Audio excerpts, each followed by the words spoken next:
இன்றே சப்ஸ்கிரைப் செய்து உங்கள் ஃபேவரட் ஷோகளை காணுங்கள். ராணி, என்ன பாரு ராணி. ராணி, ராணி, என்ன திரும்பி பாரு ராணி. ராணி, ஐயோ கடவுளே, ஏன் எனக்கு மட்டும் இப்படி ஒரு சோதனை? இது நிஜமாவே தாடிக்காரன் குரலா இல்ல என்ன திசை திருப்ப அந்த துஷ்ட சக்தி பண்ற வேலையான்னு தெரியலையே. இல்ல, நம்பூதிரி சாமி சொன்ன மாதிரி இதெல்லாமே அந்த துஷ்ட சக்தியோட வேலையா தான் இருக்கும். தாடிக்காரன் குரல்ல என்ன கூப்பிட்டா நான் திரும்பி பார்த்து என்னோட கவனத்தை திசை திருப்ப பாக்குது. வேணா ராணி, நீ எப்படியாவது ராத்திரிக்குள்ள அந்த 50 குழுவை பார்த்துடணும்.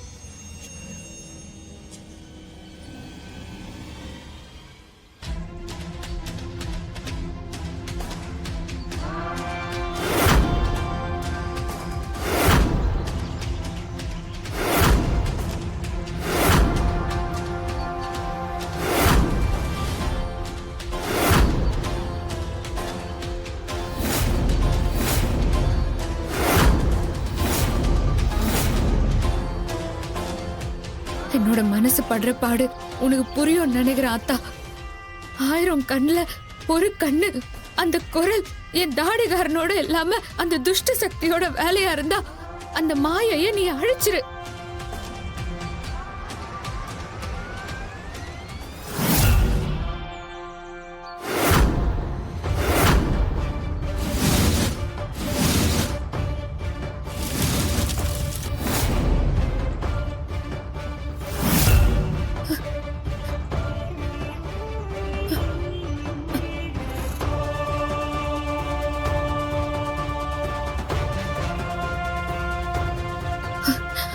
ஒரு நிமிஷம் தாடிகாரனோட குரலை கேட்டதும் நான் தடுமாறிட்டேன். ஆத்தா, நல்ல வேலை நீ என்னைய காப்பாத்திட்ட. இனி எந்த தடை வந்தாலும் நாம நம்ம பயணத்தை நிறுத்தவே கூடாது. ஆத்தா, என்னோட நிலைமைய பாத்தியா? என்னை விட ராணி பாவம். பிறந்ததுல இருந்து இப்ப வரைக்கும் எந்த சுகத்தையும் அனுபவிக்காதவ. அவளுக்கு வேம்பு சாரும் அவ வயித்துல வளர குழந்தையும் தான் உலகம். அவங்க 2 பேருக்கும் இருக்கிற ஆபத்தை போக்க அவ எவ்வளவு பெரிய ஆபத்தான விரதத்தை மேற்கொண்டு போயிருக்கா. நீதான் அத்தா அவளுக்கு துணையா இருந்து அந்த பயணத்துல எந்தவித தடையும் வராம பாத்துக்கணும்.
நான் நிர்விகற்ப சமாதி. எதற்காக என்னை அழைத்தீர்கள்? நான் விகற்ப சமாதி. எதற்காக என்னை அழைத்தீர்கள்? நான் சஞ்சீவினி சமாதி. எதற்காக என்னை அழைத்தீர்கள்?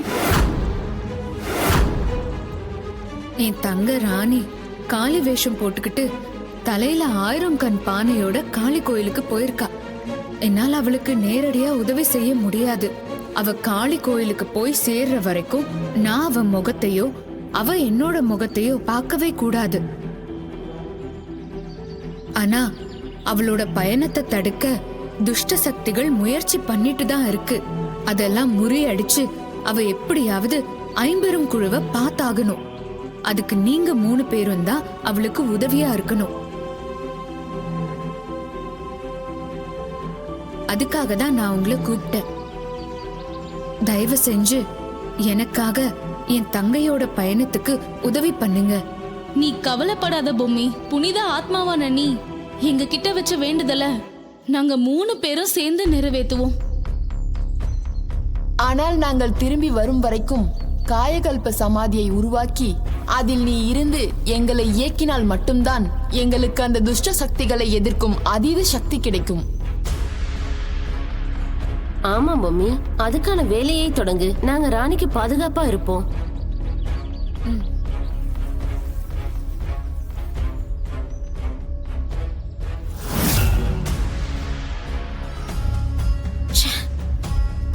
என்ன பண்ணாலும் இதுங்களை ஒண்ணும் பண்ண முடியாது போல இருக்க. இதுங்க எல்லாம் சேர்ந்துக்கிட்டு எப்படி பூஜையை நடத்துறாங்க பாரு. இந்த நம்பூதிரி வேற இந்த வீட்டுக்குன்னே நேர்ந்து விட்டவ மாதிரி இவங்களுக்கு ஆதரவா தன்னோட உயிரை பத்தி கூட கவலைப்படாம இவ்வளவு சீரியஸா பூஜை பண்ணிட்டு இருக்கான். போற போக்க பார்த்தா இதுலயும் அந்த ராணி தான் ஜெயிப்பா போல இருக்கு. ஷோ, இந்த விஷயத்தை எப்படியாவது தமன்னா கிட்ட சொல்லி மந்திரவாதின்னு சொல்லி சுத்திட்டு இருக்காரு அந்த கமண்டலன். அவர்கிட்ட இந்த விஷயத்த சொல்லி ஏதாவது செய்யணும். அப்பதான் அவர் ஏதாவது பண்ணி இந்த பூஜையை நிப்பாட்டுவாரு. ஷோ, இவ்வளவு நேரம் ஆச்சு. இந்த தமன்னா ரூம்ல என்ன பண்ணிட்டு இருக்கா?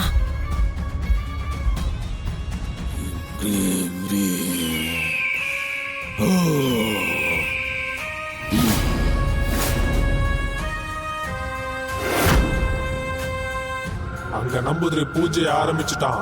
ராணி 1000 கண் பானையோட காளி கோயிலை நோக்கி போயிட்டு இருக்கா. உண்மை ராணிக்கு உதவியா இருக்கணும்னு 3 சமாதிகளை உயிர்ப்பிச்சு அனுப்பி இருக்கா. அவங்க 3 பேரும் வேலையை ஆரம்பிச்சுட்டாங்க. போற போக்க பார்த்தா அவங்க எடுத்த காரியத்தை வெற்றிகரமா முடிச்சிட்டு உன் கட்டுப்பாட்டுல இருக்கிற சித்தார்த்தை மீட்டுட்டு போயிருவாங்க போல இருக்கே. என்ன சொல்ற? ஆமா, அவங்க 3 பேருமே நம்பிக்கையோட எல்லா வேலையும் செஞ்சுட்டு இருக்காங்க. அது மட்டும் இல்ல, அந்த பொம்மையும் நம்பூதிரியும் ஒரே நேரத்துல தன்னுடைய ஆத்ம சக்தியை வெளிப்படுத்துறதுனால அவங்களுடைய வீரியம் ரொம்பவே அதிகமா இருக்கு. நாம அவங்களோட காரியத்தை தடுக்கணும்னா பொம்மி நம்பூதிரி இவங்களோட ஆத்ம சக்தியை தடுத்து நிறுத்தணும். அப்பதான் ராணியோட பயணத்துல இடையூறு ஏற்படும். அப்பதான் அவங்களோட சக்தியும் பலவீனமாகும். நீ நினைச்சதை உன்னால சாதிக்க முடியும்.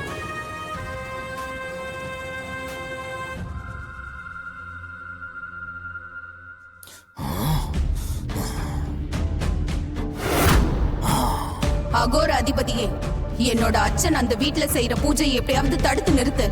அதுக்கப்புறம் அந்த பொம்மையோட ஆட்டத்துக்கு முடிவு கட்டலாம்.